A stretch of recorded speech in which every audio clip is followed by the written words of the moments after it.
Hello, hello, hello, everybody. It's your girl, Stevie Aisha Mills from the great state of North Carolina, currently positioned in Roanoke, Virginia, the Star City of the South. My running joke is no, they didn't name it after me, but we do have an amazing star position on Mill Mountain here in Roanoke, so that's a little bit of Roanoke trivia. Y'all have to stop by one day and say, hey. So today, as I host the conversation, I am absolutely positively excited. You know that I am the I Love My Life strategist, and so I help people to push past their past and begin to say loudly and proudly, I love my life. And it is just amazing that I am able to bring this woman who I've been watching for a long time, who is just so passionate, so amazing, so kind and generous with what she does. She is always just amazing. And so I'm going to read some of her bio, and then we'll start our conversation because I know you're ready and willing to hear who we have today. Denise J. Hart is known as America's reinvention strategist. She's the CEO of Get Paid to Speak Academy, where she, as a result of working with her speakers, coaches, and entrepreneurs, go from making mediocre money to generating breathtaking revenue through hosting their own conferences and wildly successful events. They learn to speak, serve, and sell powerfully from their own platform while transforming thousands of lives. She's wildly passionate about helping women be unapologetically bodacious and get laser focused on what's next in their life and business. Oh, my goodness. I love it. Hi, Denise. What's up, Stevie? Hey, everybody.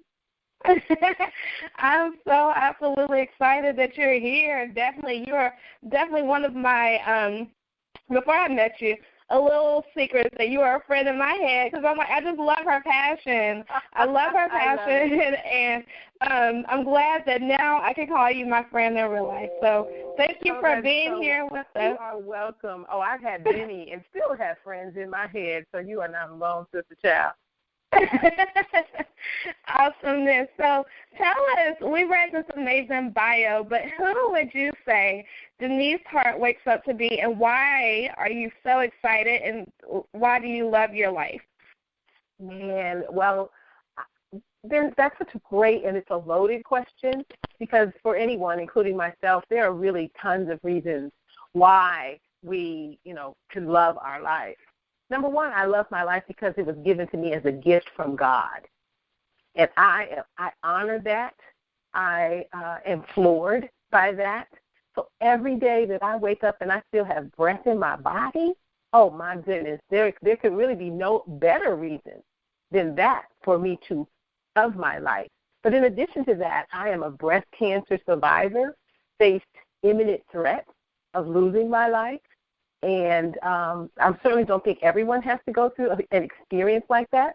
But when you have faced such an experience, oh, but my friend, that gives you even more juice, more joy, more yesness to every day. Say, thank you, God. What do you have for me? I promise you, I will do it.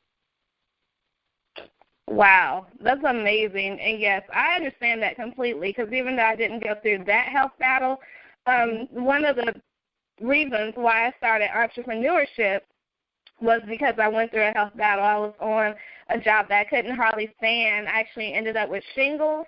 I went from a size 14 to a size 0, and I had 3 colonoscopies within 30 days, 2 within 24 hours. So I definitely understand what you're speaking of when you say the gift of life. And so I am excited that you said that because that's something that we forget. I think we subconsciously wake up and we're able to breathe, we're able to walk, we're able to talk, but until the reason and the moment comes that you're not, I don't think it clicks for people. So tell us about that. What is it like when you were going through your illness? How was that, and how did you transition out of it? It was really challenging because I had been what I considered to be the healthiest physically that I'd ever been in my life. At the time, I trained for marathons. I ate a virtually holistic diet. virtually no meat. I was virtually vegan, vegetarian, vegan for that matter. And, I just, how you just start thinking, well, I'm checking every box. I'm doing everything right, check, right? I'm slowing it down. I was in such denial that when the doctor gave me the diagnosis, I knew he had mixed up my chart with someone else. I was just in denial. So I already had that as a stumbling block, honestly, because we all understand that in life and in business, the first pathway to going to your next level is to accept truthfully, honestly, and authentically where you are and what's holding you back. And so since I wasn't in that mind space, I really made it more difficult than it needed to be. So I went through the procedures. I ended up having to have 2 operations and actually had a reaction to anesthesia. So I had multiple sort of complications occur. And once I got home and was attempting to recover, my mother came and stayed with me. And it was just really difficult because I had the why me. And in reality, I've learned since then and shortly thereafter that it's why not me? Because God will use any and everything that occurs in our life through us and never to us. And so, through that, I was able to start to understand that I had a living testimony, and I needed to get off the pity pot of why me and start investing myself in the, well, why not through me, God will show others his handiwork and his goodness, that we count everything and every moment all joy. Now, was I in pain? Absolutely. Was it uncomfortable? You better believe it. Did I wish it hadn't happened? Of course. But I learned to shift my entire mindset. But then about a year later, as it turns out, my mother passed away from breast cancer, and that was actually much more of a blow because she didn't tell me. She came to care for me and didn't tell me that she also had been diagnosed, and she, in essence, kept it a secret, or rather kept it private. And she taught me a valuable lesson to live with no regrets and to do your life in the way that you want to, because she told me at the end of her passing, right before she passed, she didn't regret living her life full and no one treating her like she was sick and going to die up until the moment she did pass. Wow, that is that's remarkable. You said so many different things that you unloaded just now, and one of the greatest things that I heard from you is about your mother having the same illness. Yes. Like that's deep. That's deep, yes, when you think about it and think about the transition of her life, and definitely about what could have been with your own life. And when you think about the process of, you have to be very vocal about what's going on. I think a lot of people, it shocks them. It shocks them into a place where they don't know what to do. And I think, sometimes God puts things in your life to wake you up. No doubt about it. I could only imagine you being the healthy person that you were. Like, those lifestyle choices of vegan or vegetarian, it's not easy. It's not easy at all. And so you being that person and then just having to go through that, and then a short time later seeing your own mother go through that.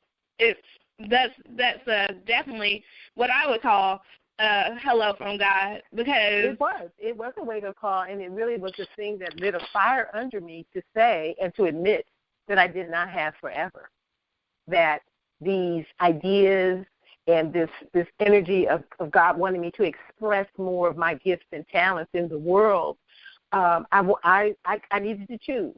Was I going to continue to suppress them, or was I going to honor them and go through the process of maturing them so that I could serve other people in the way God wanted me to? Wow.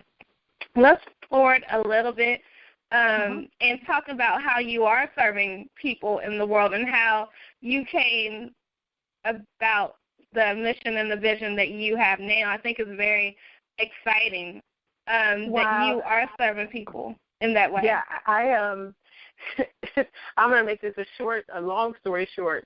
So I actually started out coaching and training people, entrepreneurs specifically, people who wanted to go into entrepreneurship, and part of that was to become a coach or a trainer, because I had been an entrepreneur in D.C. where I lived, and I had a studio and I had an office, and so I worked with people, and I had a very local thriving business, but very local footprint.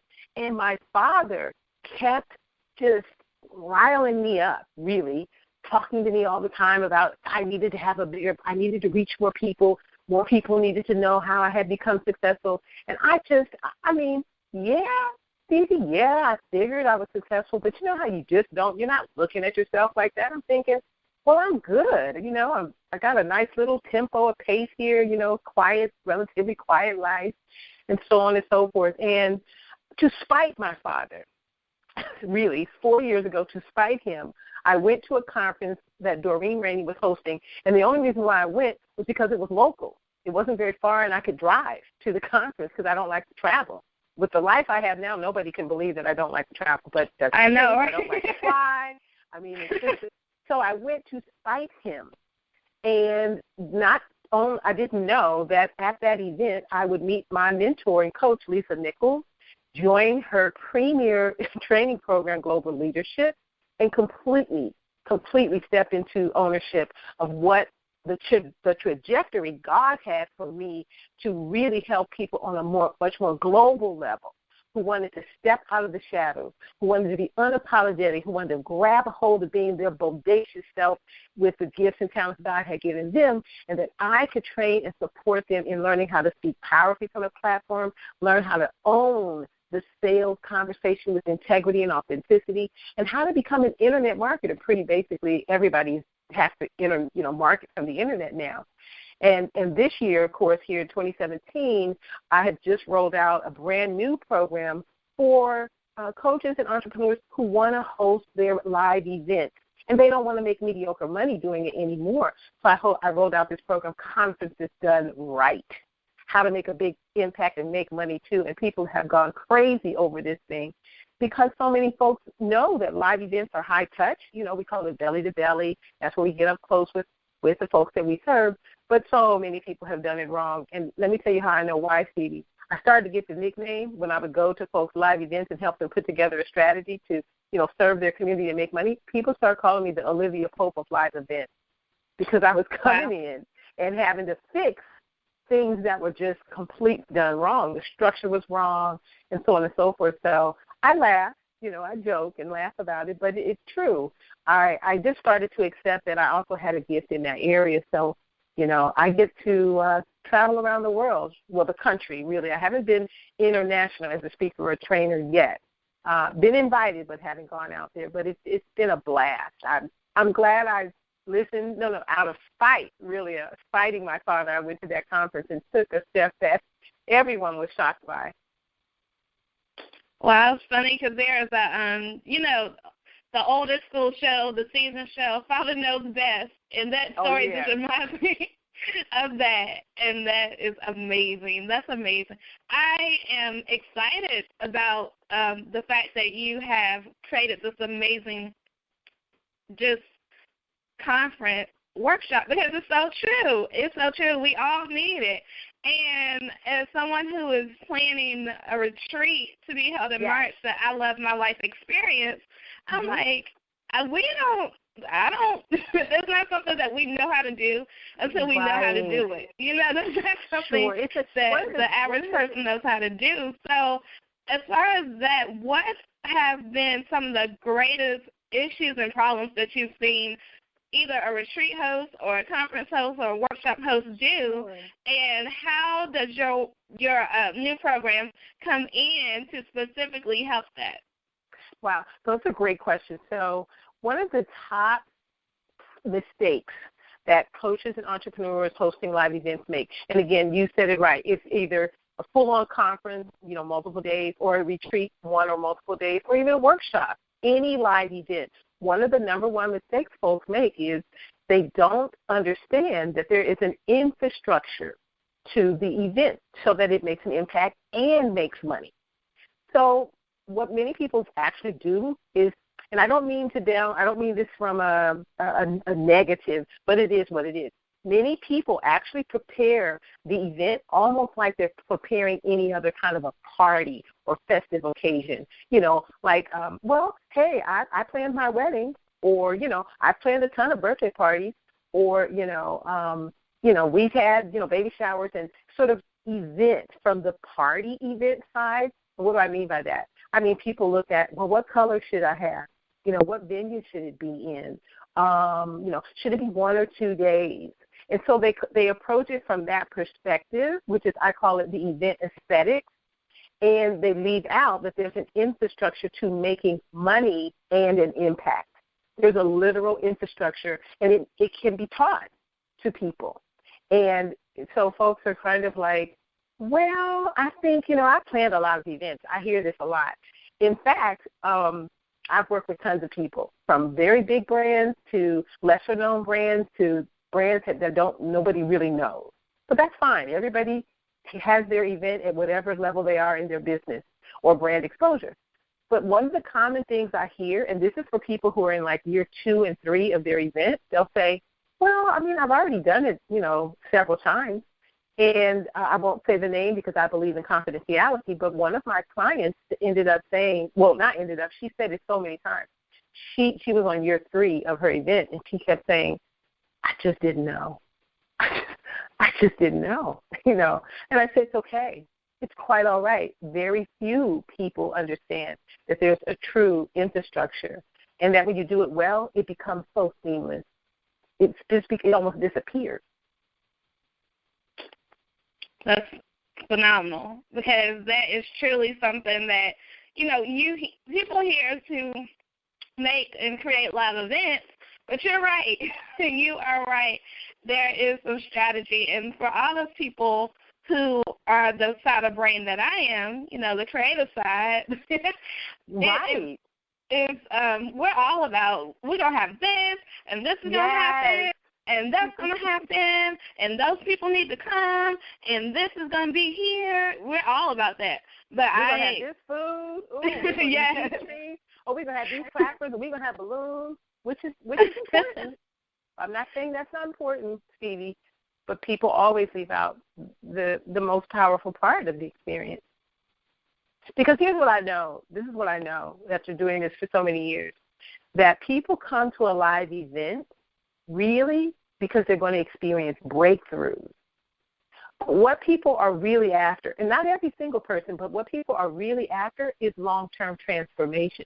It's impossible for people to have long-term transformation out of a live event.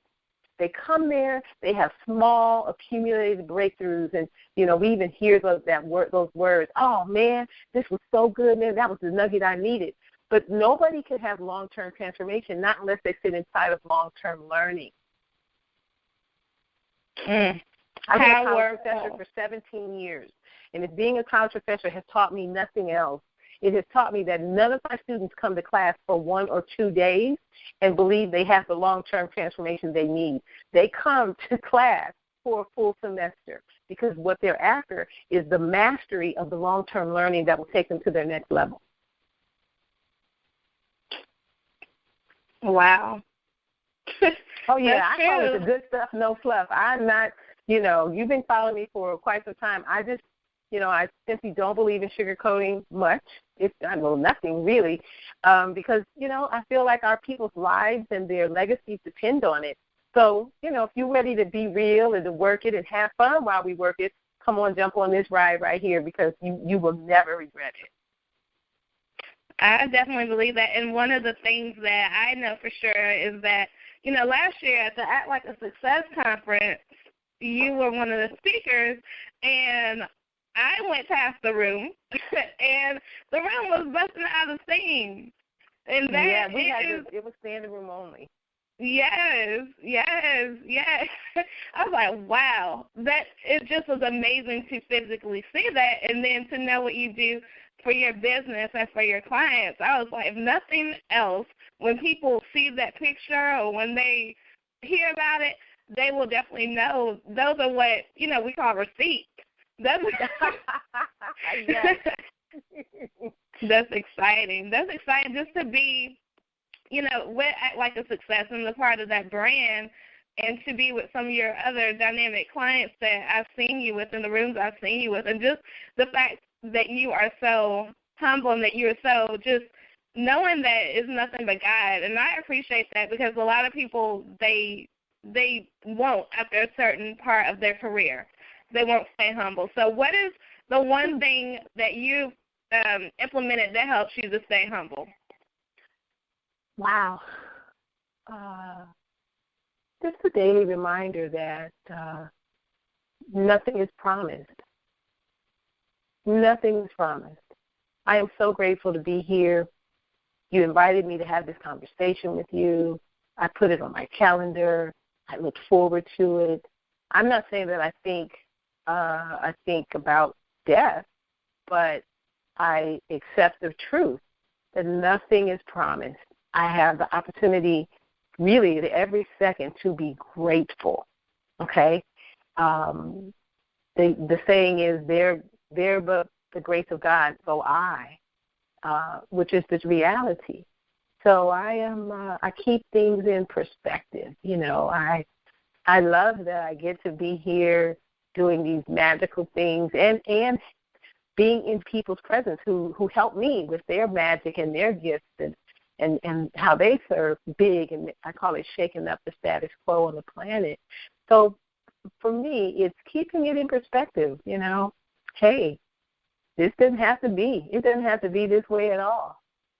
But it is, and I am super grateful, happy, pleased. Yeah. It reminds me of that adage, you didn't have to do it, but I'm so glad that you did. And that's beautiful. That is amazingly beautiful, because a lot of people, like I said, they don't stay humble, and their rise and their fall is very quick because they haven't planted the seeds of gratitude, and I believe that gratitude is the seed for more. So, you know, the Bible says that you reap what you sow, and that's true. So I believe that you are definitely an amazing woman who is experiencing the fruits of her labor, because you sow so much, and you sow, I believe, just a lot behind the scenes that a lot of people will never know. You know, we pay attention, we'll see certain things, but the fact that I feel like in my spirit that a lot more goes on that we'll never know. But it's you being you, and you sowing your seeds of gratitude, and I think that's beautiful. Well, thank you. I believe in gratitude, the practice of gratitude, extending gratitude. I know that I'm the recipient of that energy as well, and so I believe in reciprocity. So I don't want to be a taker. I always teach my students in academia that no one tolerates a taker, but for so long, always keep your focus on how can you be a contributor and how can you contribute big. And so I'm saying I practice what I teach. You know, I don't practice what I preach because I'm not preaching. I'm teaching. I'm teaching because I want those principles to become anchored inside of the person who is sitting across from me, either via webinar, online, or in person, so that they can adopt those principles into their own life, into the unique way that they need to express them. Absolutely phenomenal. So, thank you. You're welcome. You're welcome. And we are about to end in just a few short moments. I do want to have you, Denise, share with us your contact information and also any words of just lasting words you have on your heart that we have not uncovered today. Share those words with us and, of course, your contact information. Okay, awesome. So you guys, you can follow me on Twitter. I'm at Motivation Mama. Motivation, MAMA. You can follow me on Twitter, and you can get in touch with me on Facebook as well, facebook.com/Motivation Mama.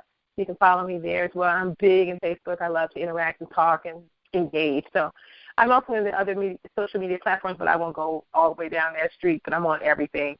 2017, you know, this year it has already jumped out there, and I've been thinking, I focused on scaling up. And I don't think you need to only scale up in one's business, but scale up in your relationships, because we all know, or I hope that everyone knows, that, you know, our life actually progresses based on the quality of our relationships. That would be for business as well as in our personal life. And so scale up means be honest. I always say, when you're honest, you get to go farther faster. Be honest about what you need to do, learn, and shift so that you can have the best quality relationship engagements both in your business and your personal life. So scale up. Be willing to be humble. Most people don't like to admit to what they don't know or admit they don't know how to do something. Well, you know what? That's impossible for us to know how to do everything. So just be humble. Learn what you need to do, because ultimately, as Stevie says, it's about loving your life. We get to be in charge in creating that. So I'm here to support anyone in any way I can. Oh, and can I mention to you that my book is going to be coming out in April, Journey to the Joy of Truth.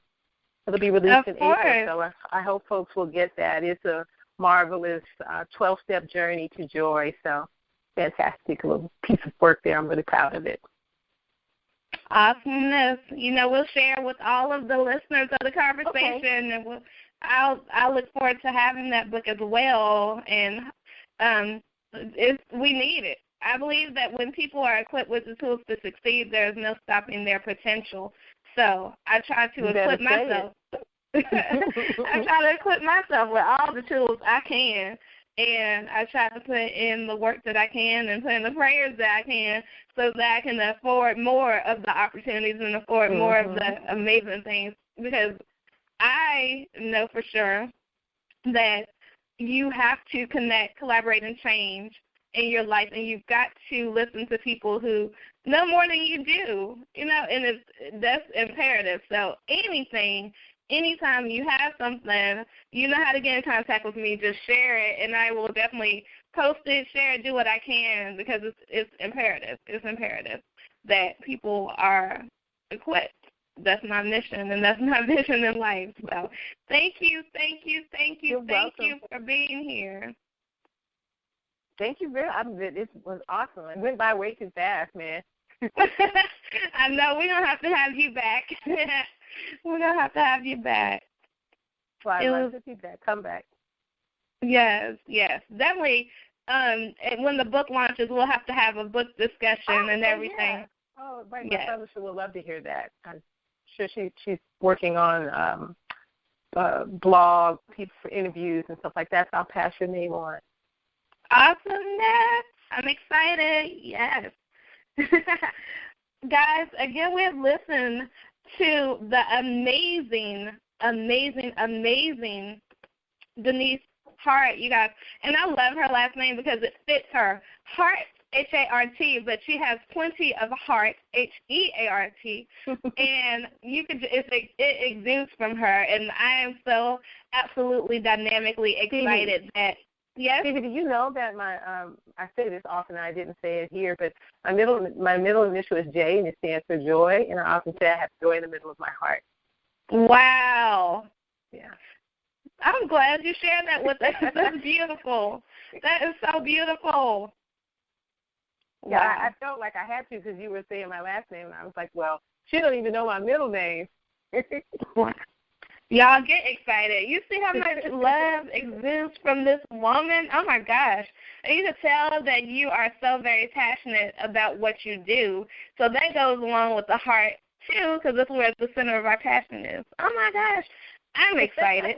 And you know that this year I transitioned into being the I Love My Life strategist. So all of that works for me. And we definitely want to see you all, listeners, everybody, at the I Love My Life experience in March. The dates are definitely out, March 23rd, 26th. Got to be there. It's only for 15 women, so take it to the absolute fullest. We're going to just have a great time. That's what we're going to do. And some more surprises. So y'all stay tuned to social media. To connect with me, all you have to do is to know how to spell my first name, Stevii. If you go to Stevie.com, then you're able to connect with me on all social media and see what great things we have coming for you. I always tell people, don't have a great day. I don't believe in having great days. I believe in making great days. Why? Because you have the power to do so. All right, good night and good day and good evening wherever you're calling in from. We love you and we celebrate you.